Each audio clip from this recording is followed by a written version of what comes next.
Alright, so checking out another uh, movie. This one's a thriller, not really a horror. But yeah, it's called Elevator, and it is from 2011. And apparently, the director is Stig. I don't even know how to say the last name. Um, it's claustrophobic, thrilling, and dark. Well, I'll say claustrophobic a bit. Thrilling, not really.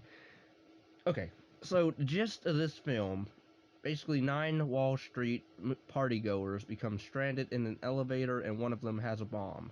The other 8 people will do anything it takes to survive. So, yeah, that's the whole gist there. And I gotta say, for what it wasn't like a straight out of the park knockout film. But I gotta say, it was a decent film. Like, it's the dialogue, I will say, um, is pretty funny. Well, a little bit offensive, I guess you can say. Like, because it deals with like these rich people stuck in this elevator, and of course you sort of get the gist. Some of them are kind of prejudiced or racist, except one guy just blatantly, um, you know, shows his colors. I mean, there's this. I don't really want to go into a lot of stuff here, but anyway, the way it's shot, I mean, it's again, it's sort of like it's not a horror, it's not a supernatural movie at all. So the poster is very misleading. So don't pay attention to the poster. Whatever you do, read the synopsis first, because yeah, that poster is very false advertisement. Because there's no because it's not a supernatural film, and they try to build it, I guess, for poster or whatever. But if you watch the trailer, most likely you'll see how it's not. But I guess it's a Netflix film as well. Um, it sort of reminded me of the movie Devil, where you had people stuck in an elevator, although that was supernatural. But again, here, like, and I don't know, some of these elevator movies, or smart house movies, or AI movies with whatever, they're kind of miss a lot of misses for me. And here, granted, it's not a smart elevator, but the movie deals with, like, again, these people stuck in the elevator and secrets come out, although you can sort of, they're telegraphed of what twist you'll probably get, um of people's backstories of how they know each other. Again, like, there's a guy,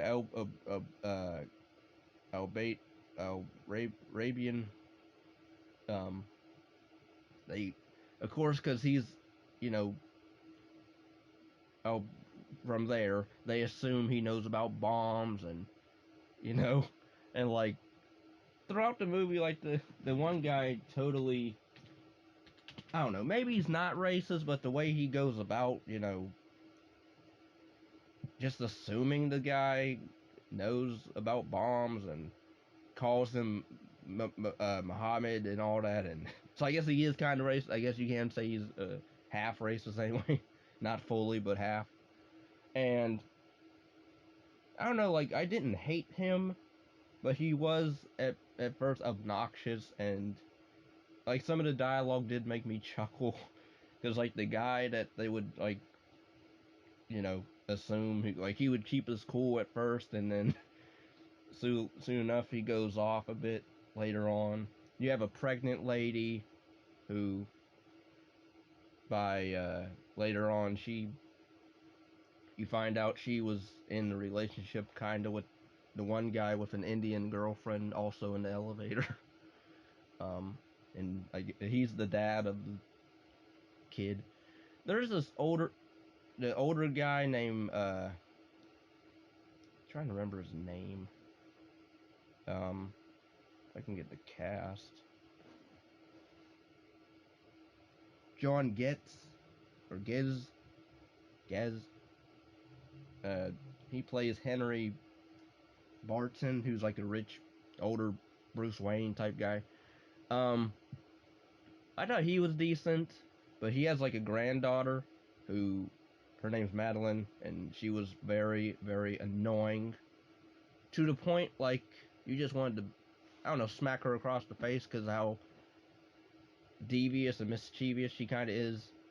Especially there's a scene where she causes somebody almost to die, even though she was already told not to. Because pretty much what happens, the one guy who's kind of racist to Albanian guy, he to the security guard guy, he is kind of claustrophobic around a lot of groups of people and out and around places. So she has the bright idea to taunt him and decides to press the stop button, so it makes the elevator stop for emergencies, I guess only. And then the elevator pretty much breaks. So there's them stuck there, and secrets come out and stuff like that.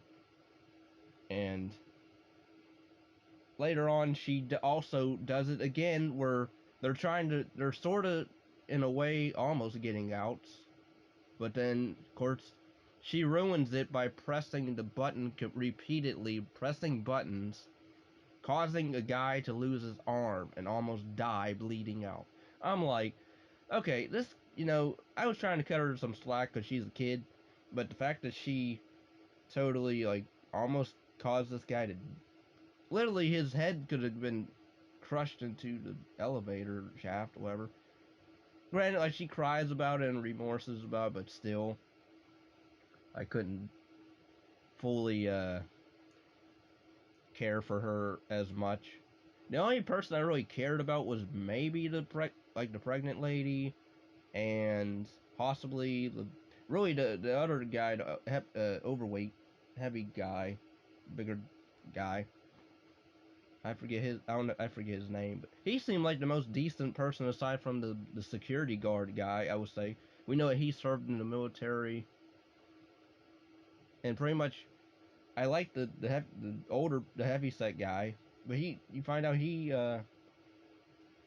ends up dying at the end, which sucks, because pretty much you find out they got a bomb, and they can't really they get everybody else out, but they can't get him out because and that sucks because he was like the coolest character to me, aside from the douchebag guy. With some of his dialogue, it was very rude. Um,